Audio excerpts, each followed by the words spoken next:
말씀은 이사야서 40장 27절에서 31절 말씀까지 보시겠습니다. 구약성경 1016쪽에 있습니다. 한 절씩 교독하겠습니다. 야곱아 어찌하여 내가 말하며 이스라엘아 내가 이르기를 내 길은 여호와께 숨겨졌으며 내 송사는 내 하나님에게서 벗어난다 하느냐. 너는 알지 못하였느냐 듣지 못하였느냐. 영원하신 하나님 여호와 땅끝까지 창조하신 이는 피곤하지 않으시며 곤비하지 않으시며 명철이 한이 없으시며 피곤한 자에게 능력을 주시며 무능한 자에게는 힘을 더하시나니 소년이라도 피곤하며 곤비하며 장장이라도 넘어지며 쓰러지되 오직 여호와를 앙망하는 자는 새 힘을 얻으리니 독수리가 날개치며 올라감 같을 것이요 다른 박질하여도 곤비하지 아니하겠고 걸어가도 피곤하지 아니하리로다. 아멘. 하나님 말씀 제목은 절망적인 상황에서 힘있게 살아가기라는 제목으로 말씀을 나누겠습니다. 인생을 살면서 누구든지 한 번쯤은 모든 것이 다 끝났구나 하는 상황이 존재합니다. 그런 상황에 처하게 되면 하나님이 나를 버리신 게 아닌가라고 원망하고 하나님 원망하고 주저앉게 되는 일들이 종종 있게 되어지는데 어떤 사람은 절망적인 상황 속에서 세상을 원망하고 하나님을 원망하고 자신의 인생을 한탄하며 넘어지는 사람이 있는가 반면에 반대로 아무리 상황이 절망적일지라도 그런 상황 속에 매몰되지 않고 꿋꿋하게 일어나는 분들이 있습니다. 무슨 차이입니까? 그것은 절망적인 상황을 대하는 시선, 관점이 다르기 때문에 그런 것입니다. 일본에 한 여성분이 계셨는데 젊은 시절에 많은 물질을 소유하고 있었습니다. 자, 그런데 그럼에도 불구하고 자신이 가지고 있는 소유에 대해서 한 번도 만족을 누려본 적이 없었습니다.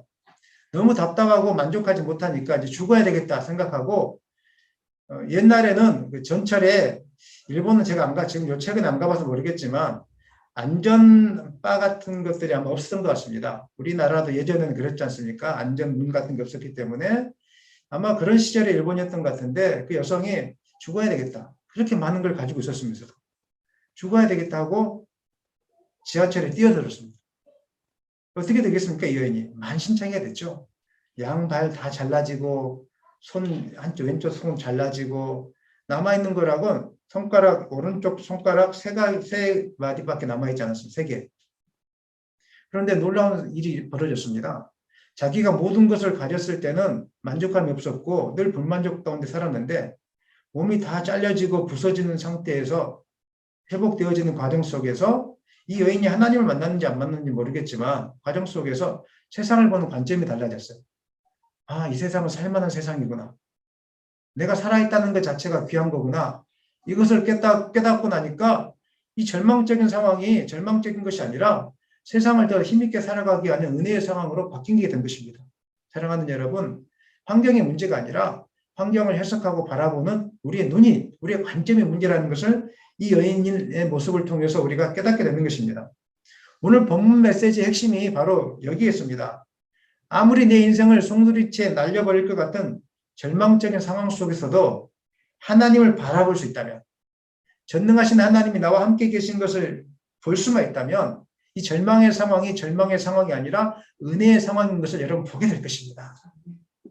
제가 세종시에 내려왔을 때 인간적으로 보면 모든 것이 절망적인 상황이었어요. 아무것도 없었어요. 근데 그 순간에 하나님을 바라보고 기도하고 5, 6년을 버텼더니 하나님 모든 환경을 바꿔주시고 소망의 상황으로 만들어주셨어요. 여러분 믿으십니까? 그래서 제가 지금까지 이렇게 버티고 살아가고 있는 것입니다. 이사야서 40장 26절 말씀에서 이렇게 이야기하고 있습니다. 크게 읽겠습니다. 너희는 눈을 높이 들어 누가 이 모든 것을 창조하였나 보라. 주께서는 수요대로 만상을 이끌어내시고 그들의 모든 이름을 부르시나니 그의 권세가 크고 그의 능력이 강함으로 하나도 빠짐이 없느니라. 하나님은 이사야 선지자를 통해서 모든 것이 다 끝나버렸구나라고 생각하는 이스라엘 백성들에게 눈을 높이 들어 하나님을 보라고 이렇게 이야기하고 있습니다. 누가 너를 창조하였느냐? 누가 이 세상을 창조하였느냐? 누가 너의 인생의 길을 지도하고 있느냐? 이것을 보라는 것입니다. 사랑하는 여러분, 절망적인 상황이 있습니까? 하나님이 어떤 분이신지 볼 수 있기를 소망합니다. 하나님은 높은 산봉우리보다 크신 분이십니다. 믿으십니까? 내가 해결할 수 없는 그 상황을 쉽게 해결할 수 있는 분이 하나님이십니다. 이 하나님을 보라는 것입니다. 아이들이 혼자 어려움을 당하고 있으면 웁니다. 아이들은. 그런데 그런 상황 속에서 엄마를 바라보게 되면 마음의 포근함을 느끼고 이 울음을 그치게 됩니다. 우리가 절망적인 상황 속에서도 하나님을 바라볼 수 있는 눈이, 시선이 열릴 수 있다면 이 절망적인 상황이 절망적인 것이 아니라 하나님을 경험할 수 있는 은혜의 상황이 될 거라고 저는 믿습니다. 하나님께서 절망적인 상황에 있을 때 우리에게 뭐라고 말씀해 주시겠습니까? 너희는 가만히 있어. 내가 하나님됨을 알지어다. 가만히 있으라는 거예요.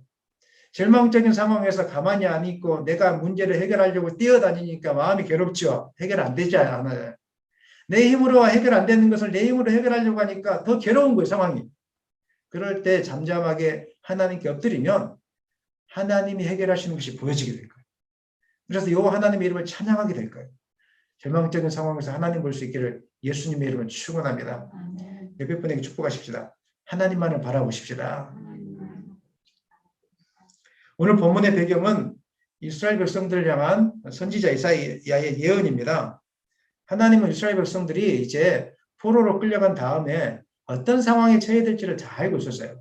이미 미래를 보시고 예언해 준 말씀이 오늘 이사야서 40장 말씀인데 아마 그분들은 이스라엘 백성들은 끌려가서 절망적인 상황 속에서 주저앉게 될 거예요. 분명해요. 하나님과 매일 교제했다면 그러지 않았을 텐데 하나님과 매일 교제하지 않았으니까 어려움이 닥치면 바로 어떤 인간적인 생각, 원망하고 비탄에 빠지게 될 거예요.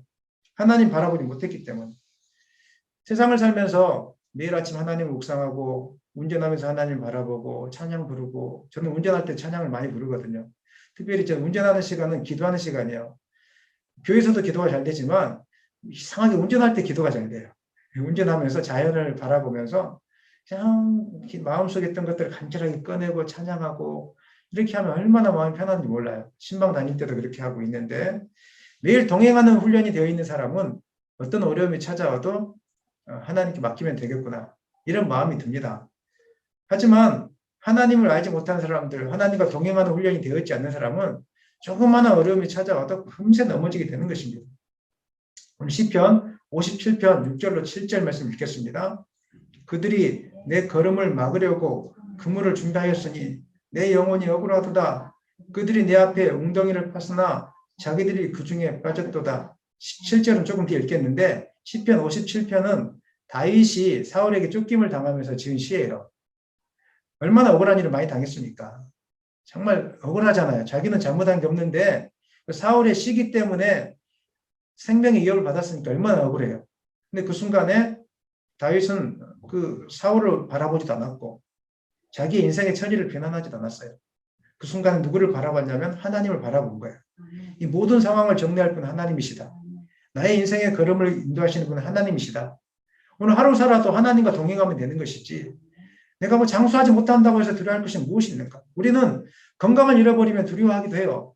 재물을 잃어버리면 두려워하기도 해요. 그런데 모든 것이 하나님께 달려있는데 뭘 두려워해요? 하나님이 주신 만큼 사용하다 가면 되는 것이고 하나님이 정한 생명만큼 살다가 가면 되는 거잖아요. 아멘입니까? 이렇게 담대함이 있으면 되는 거예요. 이렇게 담대함을 선포하게 되면 이렇게 노래하게 되죠. 7절 읽겠습니다. 하나님이여 내 마음이 확정되었고 내 마음이 확정되었사오니 내가 노래하고 내가 찬송하리. 하나님을 바라보는 사람은 환경의 변화에 연연하지 않아요. 내 마음은 그럴지라도 하나님께로 향해 있습니다. 여러분 그렇게 되기를 소망합니다. 모든 것이 무너지는 상황 속에서도 내 마음은 변함없이 하나님께로 향해 있습니다. 아멘. 아멘. 하나님께로 향해 있습니다. 흔들리지 않을 겁니다.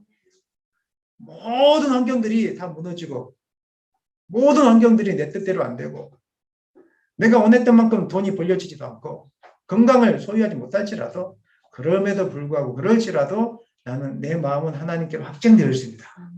이렇게 살 수 있다면 우리가 절망적인 상황에 함몰되지 않게 될 것입니다. 다윗이 그랬다는 거예요.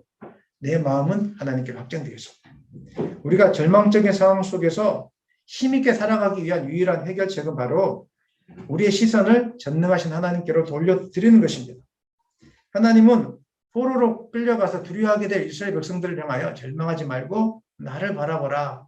내가 누구인지 보라고 자꾸 선포하고 있습니다. 이사야서 40장 8절 읽겠습니다. 풀은 마르고 꽃은 시드나 우리 하나님의 말씀은 영원히 서리라 하라. 이 말씀 암송하시는 게 좋아요. 풀은 마르고 꽃은 시드나. 무슨 말입니까? 세상의 모든 것들은 다 험하다는 거예요. 봄에 예쁜 꽃이 피어도 여름이 되면 다 지잖아요.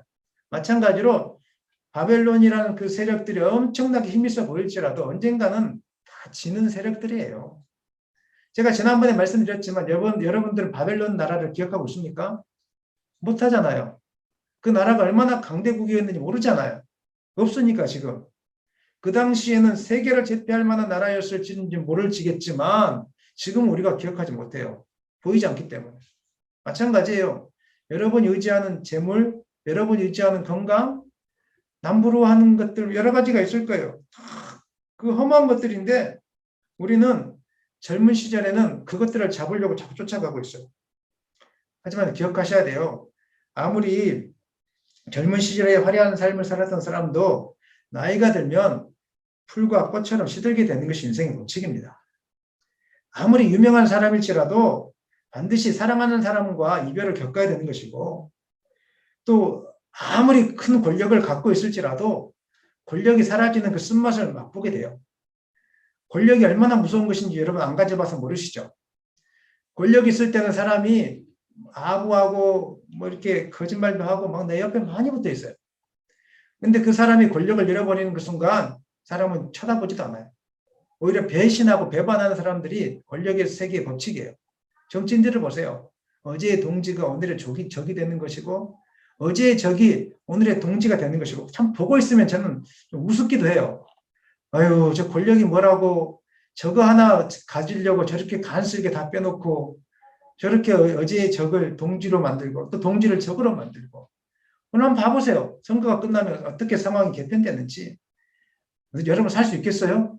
어제 같이 이렇게 어울려 다녔던 사람이 배반하고 등에다 비수를 꽂고 다른 편에 빨간 편에 서고 파란 편에 서고 여러분 할 수 있겠어요? 그거 보면서 속이 터질 것 같아요. 저 같은 애 속이 터져가지고. 그런데 그걸 갖고 싶어서 사람들은 시들 건데 그걸 갖고 싶어서 그렇게 환장한다는 거예요. 오늘 여러분 외모 때문에 걱정하시는 분들이 있다면 거기에 집착하지 않았으면 좋겠습니다. 나이가 들면 다 평균화되는 거예요. 60이 넘어가면 아무리 고운 얼굴도 다 평균화되는 것이고 저도 젊었을 때는 지금도 조금 괜찮지만 조금 더 젊었을 때는 얼굴에 광채가 많이 나고 뭐 검버섯 같은 것도 생기지 않았거든요. 아예 흠집이 없었어요. 근데 지금은 어떻게 할 수가 없더라고요. 저도 모르는 사이에 보니까 거울 보니까 검버섯이 피어나기 시작하고 뭐가 많이 피어나기 시작해요. 어떻게 할 거예요 이거. 내용을 해결할 수 없는데 그거 보면서 뭐 화장을 바를 거예요. 어떻게 할 거예요. 그냥 그런 대로 살아야지. 하나님 바라보면서. 세상에서 가장 아름다운 얼굴이 무엇입니까? 하나님 바라보면서 하나님으로 인하여 광채가 나는 얼굴 아니겠습니까?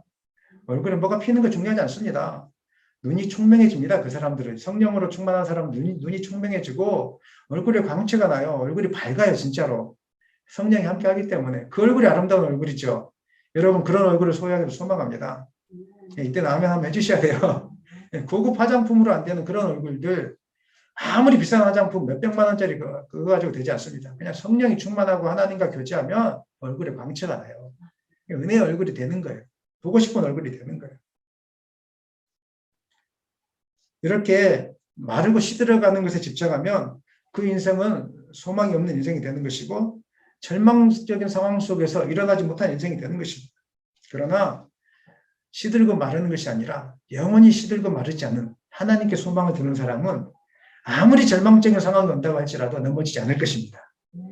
그 속에서 하나님의 살아계신 역사하심을 분명하게 보게 될 거라고 저는 믿습니다.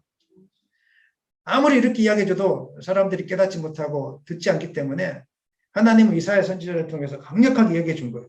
푸른 마르고 꽃은 시드지만 우리 하나님 말씀 영원히 사니까 하나님을 제가 보라고 이렇게 선포하고 있는 것입니다. 푸른 마르고 꽃은 시드나 우리 하나님 말씀 영원히 서리라 이렇게 말씀하고 있는데 못 버리는 거예요. 그 마르고 시드는 꽃을 못 버려요 우리가. 그래서 오늘 이사야 말씀을 주시는 거라니까요. 하나님이 너무 답답하니까 이사야 선지자에게 외치라고 했어요. 40장 9절 말씀 읽겠습니다. 아름다운 소식을 시온에 전하는 자여 너는 높은 산에 오르라. 아름다운 소식을 예루살렘에 전하는 자여 너는 힘써 소리를 높이라. 두려워하지 말고 소리를 높여 유다의 성읍들에게 이르기를 너희의 하나님을 보라 하라. 시온의 높은 산에 올라가서 이 소식을 좀 말하는 거예요. 하나님을 보라 하는 거. 제발 시들고 마르는 것에 집착하면서 감정 좌우하지 말고 절망하지 말고 하나님만 바라보면 다 해결되니까 하나님 바라보라고 높은 산에서 외치라고 지금 말씀하고 있습니다. 하나님이 주일마다 목회자를 세워서 말씀을 선포하게 하는 이유가 무엇인지 아십니까? 아무리 외쳐도 또 예배 시간 끝나고 나면은 목사님 말씀이 말씀이고 하나님 말씀이 말씀이고 또 세상의 방식대로 또 살아가요. 말고 시들고 이런 것들 또 붙잡고 살아간다니까요. 내일 거짓말인 거 보세요. 여러분 내일 아침에 오늘 저녁에 가서 부동산 얼마나 올라면 또 보게 될 거예요. 주식이 얼마나 오르면 또 본다니까요. 그렇게 하지 말라 그래 또 봐요. 옆집이 땅을 사가지고 돈이 올라갔다 그러면 배가 아파갖고 다음날 그냥 시름시름 앓기 시작할 거예요. 사랑하는 여러분, 그거 아무것도 아니에요. 세상에서 가장 절망적인 것은 하나님을 바라보지 못하는 영혼이 가장 절망적인 거예요.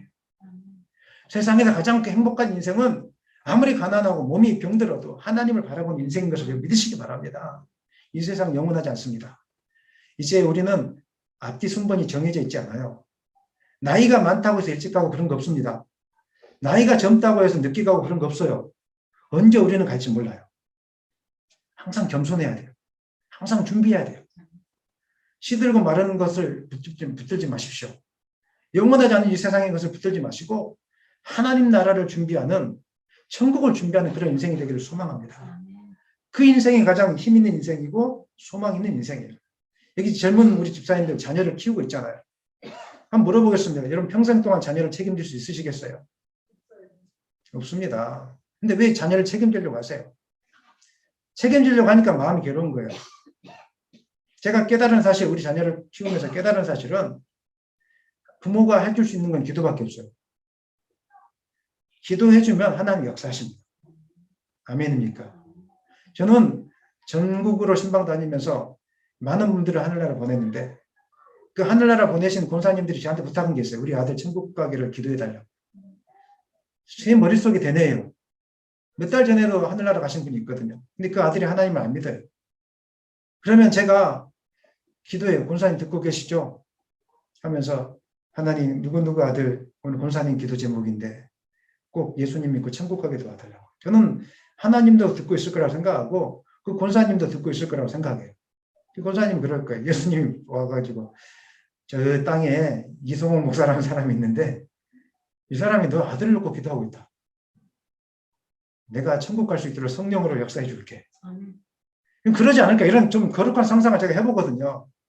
그러면서 힘이 들지만 그분들을 하나님 천국 가게 해달라고. 하나님 하늘나라 가신 권사님을 대신해서 그분들이 천국에서 어떻게 기도하겠어요? 물론 부탁을 하겠지만 제가 대신 기도해야 되는 사명이 있지 않겠습니까?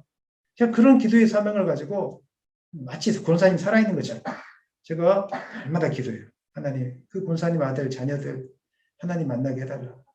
우리가 이런 삶을 살아야 되지 않겠습니까? 인생을 돌아보면서 과거를 한탄하시는 분들이 있어요. 내가 태어나지 않았더라면 좋았을 걸. 내가 다른 부모님을 만났더라면 좋았을 걸. 내가 다른 좋은 배우자를 만났더라면 좋았을 걸. 그때 결혼하지 않았더라면 좋았을 걸. 하나님을 바라보지 않는 사람들은 자기 인생의 과거를 늘 한탄하며 살아가요.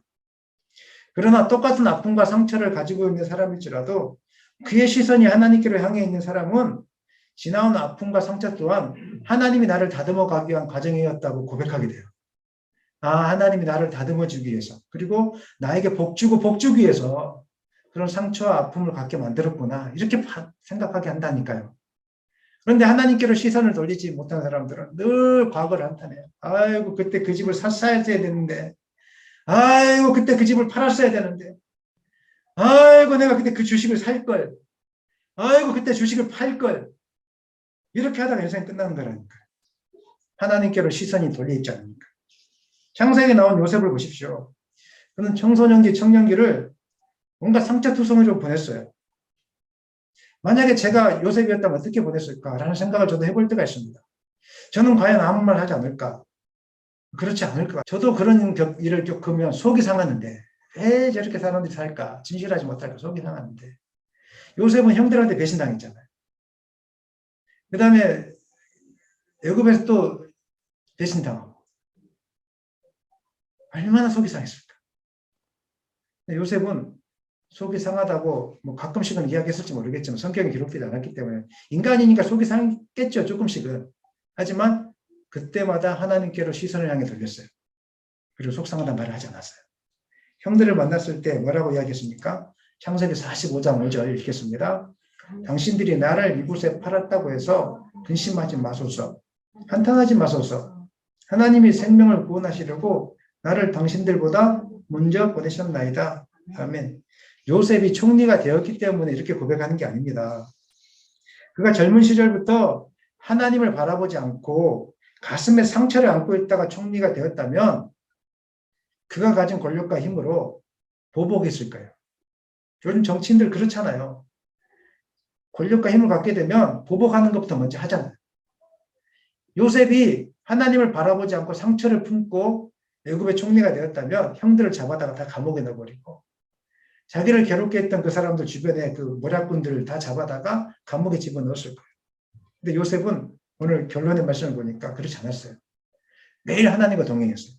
아침에 일어날 때 하나님을 묵상하고 저녁에 잠자기 전에 하나님을 묵상하고 억울한 일을 당할 때 누구에게 하소연하지 않고 오직 하나님께만 하소연하고 이렇게 했더니 원망하는 것이 아니라 형들을 만났을 때 형들 모든 것이 다 형들 잘못이 아니라 모든 것이 다 하나님의 섭리 아래 있었습니다. 아멘이니까 여러분 과거를 탓하는 인생은 정말 절망적이에요. 나의 현재 몸 상태나 형편을 탓하지 마세요. 이거 우리 힘으로 할 수 없는 거잖아요. 여러분들이 했던 실수들을 막 여러분을 비난하면서 나의 실수다 누구의 실수다 이렇게 하지 마세요. 아무 일 그래봤자 더 일이 안 좋게 일어나는 안 좋은 상황으로 가는 거지 좋은 일이 벌어지지 않아요. 누구의 탓도 아니고 누구의 잘못도 아니에요. 누구든지 그런 실수도 하게 되는 것이고 누구든지 그런 환경에 접하게 된다니까요. 우리는 약하기 때문에. 이런 우리 힘으로 해결할 수 없는 환경을 탓하거나 원망하지 마시고 그때 눈을 들어서 전능하신 하나님을 바라보시기 바랍니다. 우리와 함께 계신 하나님을 바라보시기 바랍니다. 그러면 이것 또한 하나님이 허락하셨다는 것을 여러분 깨닫게 될 것입니다. 한번 저를 따라 하시죠. 이것 또한 하나님께서 허락하신 것입니다. 네, 여러분이 그런 부모님 밑에서 태어나게 하시는 것도 하나님이십니다. 믿으십니까? 어려운 환경으로 인도하시는 분들 하나님이세요. 우리는 알 수 없지만 그것을 통해서 하나님을 만나게 하실 거예요. 여러분에게 한번 물어보고 싶어요. 여러분은 인간적으로 인생이 평안할 때 철이 듭니까? 인생에 많은 고난을 겪었을 때 철이 듭니까? 그렇죠. 철이 든다는 뜻이 무엇이죠? 지혜가 생긴다는 거예요. 세상을 바라보는 지혜가 생긴다는 거예요.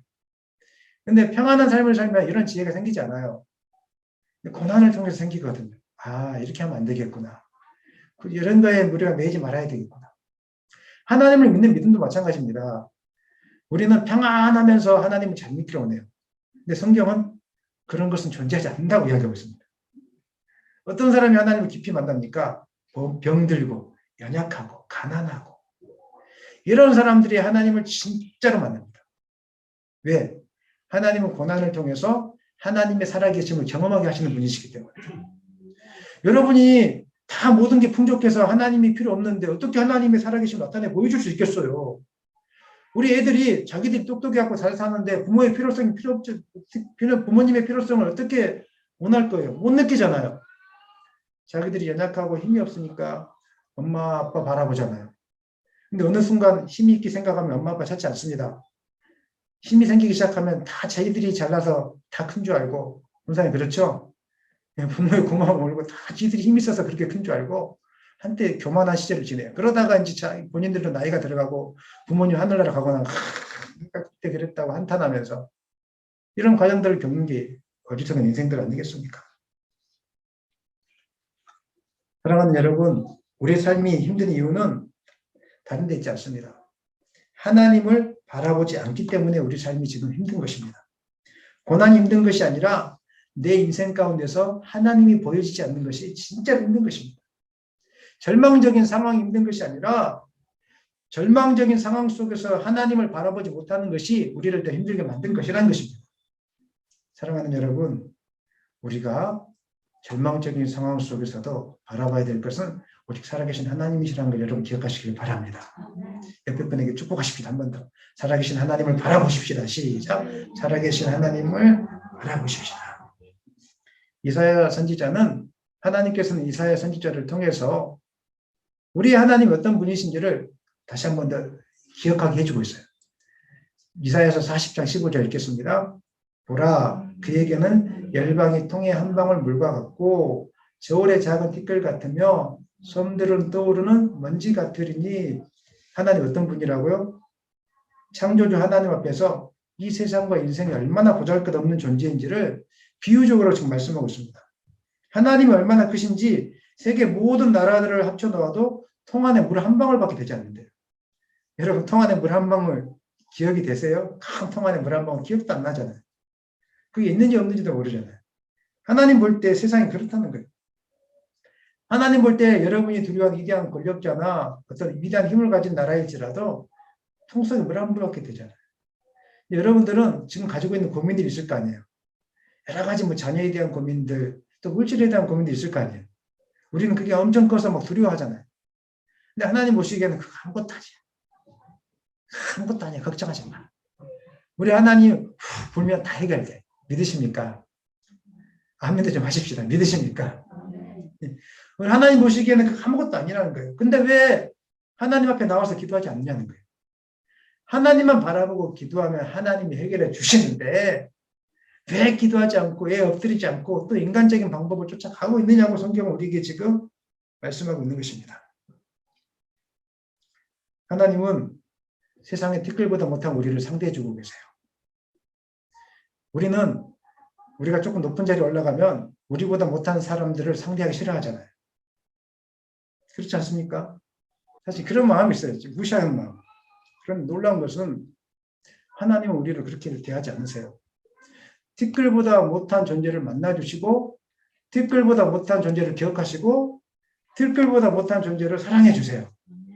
왜 그렇습니까? 하나님이 사랑하고 하나님이 택한 백성이기 때문에. 믿으십니까? 여러분, 그런 대단한 존재들이에요. 여러분들이. 이걸 안다면 우리가 어둠의 상황 속에서도 절망하지 않을 거예요. 무엇인가 일이 막혀있다고 해서 우리가 낙심하지 않을 거예요. 하나님 나를 기억하고 있고 나를 사랑하고 있기 때문에. 이 사실을 기억하고 일어나는 여러분 되시기를 예수님의 이름으로 축원합니다. 그 주만 바라볼지라 후렴구 있잖아요. 그것만 불러볼게요. 어두움에 밝은 빛을 비춰주시고 너의 작은 신음에도 응답하시니 너는 어느 곳에 있든지 주를 향하고 주만 바라볼지라 주만 바라볼지라.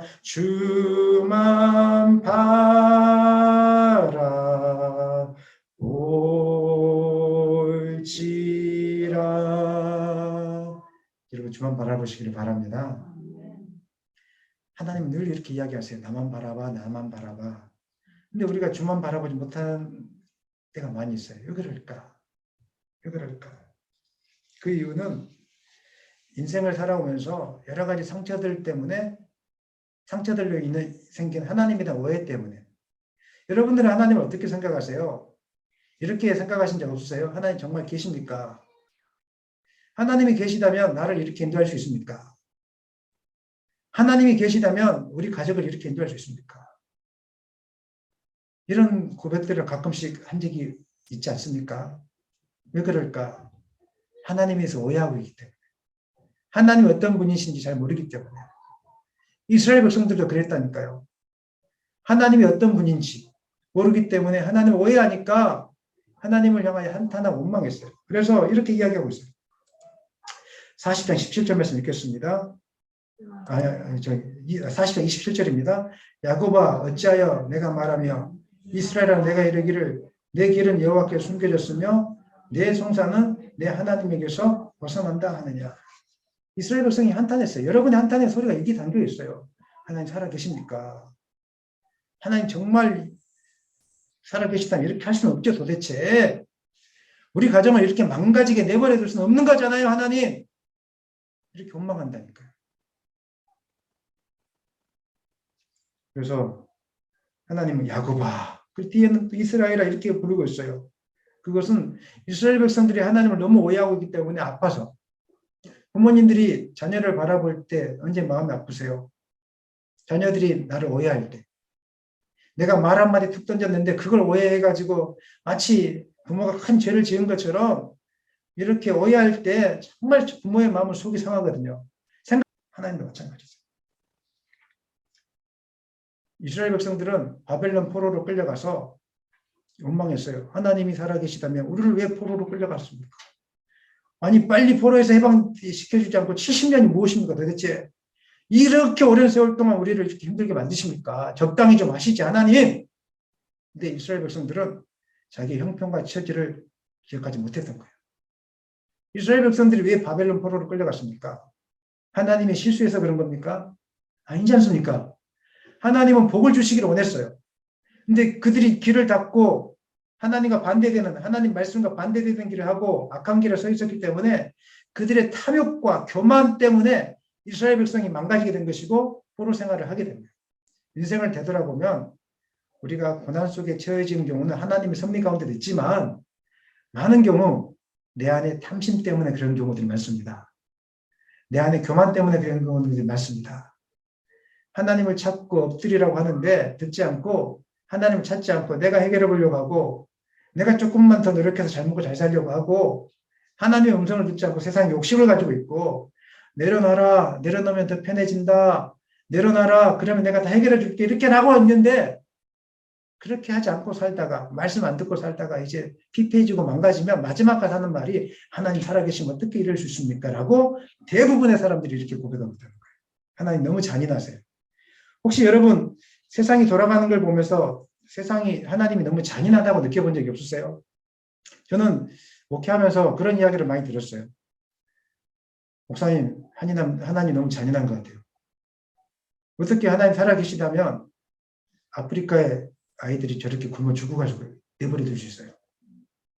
하나님이 살아계시다면 우크라이나 땅에 그렇게 많은 영혼들이 죽어가는데 어떻게 내버려 둘 수 있어요? 하나님 살아계시지 않는 게 아니세요. 돌이켜보세요. 누가 아프리카 땅에 가난한 사람을 죽게 만들었습니까? 누굽니까? 하나님이십니까? 아니 탐욕스러운 인간입니까? 탐욕스러운 인간이 브라질에 있는 그 숲을 다 돈 벌기 위해서 다 없애고 있잖아요. 탐욕스러운 인간들이 자기들이 잘 먹고 잘 살려고 자기들만 잘 먹고 잘 살려고 나누지 않고 탐욕스러운 인간들이 자기만 돈을 가지고 있으니까 나누지 않으니까 땅이 말라가고 있고 기후재앙이 오고 있고 그 다음에 아프리카 땅이나 여러 나라의 사람들이 굶어 죽고 있잖아요. 인간의 탐욕 때문에. 인간의 탐욕임에도 불구하고 우리는 그것을 인정하지 않고 하나님께로 원망을 돌리고 있어요. 하나님을 오해하고 있어요. 하나님은 우리가 재앙 가운데 무너지기를 원하시는 분이 아니십니다. 아멘. 여러분이 굶어 죽게 내버려 두시는 분이 아니세요. 우리의 탐욕이, 우리의 악함이 그렇게 만들어가고 있는데 우리는 그것을 보지 못하고 오직 하나님께로 원망과 불평을 돌리기 때문에 하나님에 대해서 오해하는 이런 일들이 발생하게 된다는 것입니다. 요셉도 얼마든지 악을 악으로 갚을 수 있었습니다. 하지만 하나님을 바라봤기 때문에 탐욕을 버리고 다 비우고 악을 악으로 갚지 않고 선으로 악을 이겼더니 하나님이 그에게 복을 내려주셨다는 것입니다. 사랑하는 여러분, 하나님을 제대로 바라볼 수 있기를 소망합니다. 하나님은 여러분에게 복 주시기를 원하시는 분이십니다.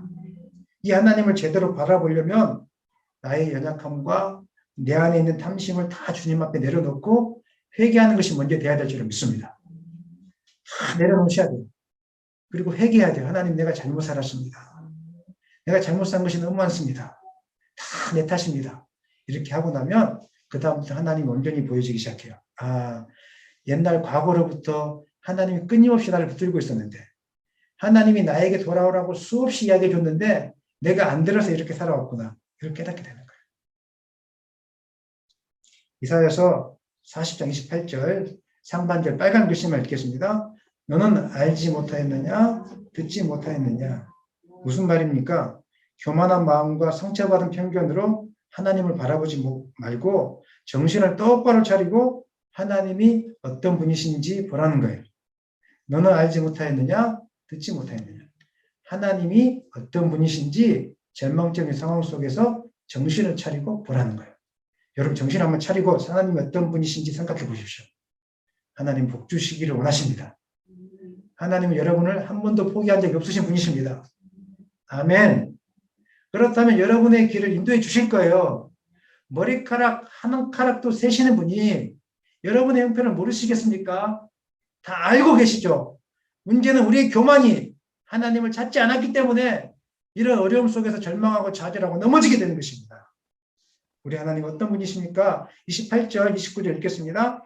너는 알지 못하였느냐? 듣지 못하였느냐? 영원하신 하나님 여호와 땅끝까지 창조하신 이는 피곤하지 않으시며 곤비하지 않으시며 명철이 한이 없으시며 피곤한 자에게 능력을 주시며 무능한 자에게는 힘을 더하시나니 소년이라도 피곤하며 곤비하며 장정이라도 넘어지며 쓰러지되 오직 여호와를 앙망하는 자는 샘을 얻으리니 독수리가 날개 치며 올라감 같을 것이요 다른 바퀴라 해도 곤비하지 아니하겠고 걸어가도 피곤하지 아니하리로다. 아멘. 하나님은 영원하신 분이십니다. 이 땅을 창조하신 분이시고 하나님은 지치시지 않으시는 분이시고 피곤치 않으시는 분이십니다. 그리고 하나님은 피곤한 자에게 무능한 자에게 능력을 주시는 분이신 것을 여러분 믿으시기를 바랍니다. 하나님을 바라보면 세상을 바라본 눈이 달라지게 되어 있고 하나님을 바라보면 독수리 날개처럼 올라가는 샘을 공급받게 될 것입니다. 오늘 절망적인 상황 속에서 하나님에 대한 그 오해의 시선을 거두시고 하나님을 온전히 바라볼 수 있는 여러분 되기를 소망합니다. 말씀 마무리하겠습니다. 사랑하는 여러분, 절망적인 상황에서라도 힘있게 살아가기 위한 인생의 시작은 하나님을 어떻게 보느냐, 하나님에 대한 관점의 변화에서부터 시작되는 것을 믿으시기를 바랍니다.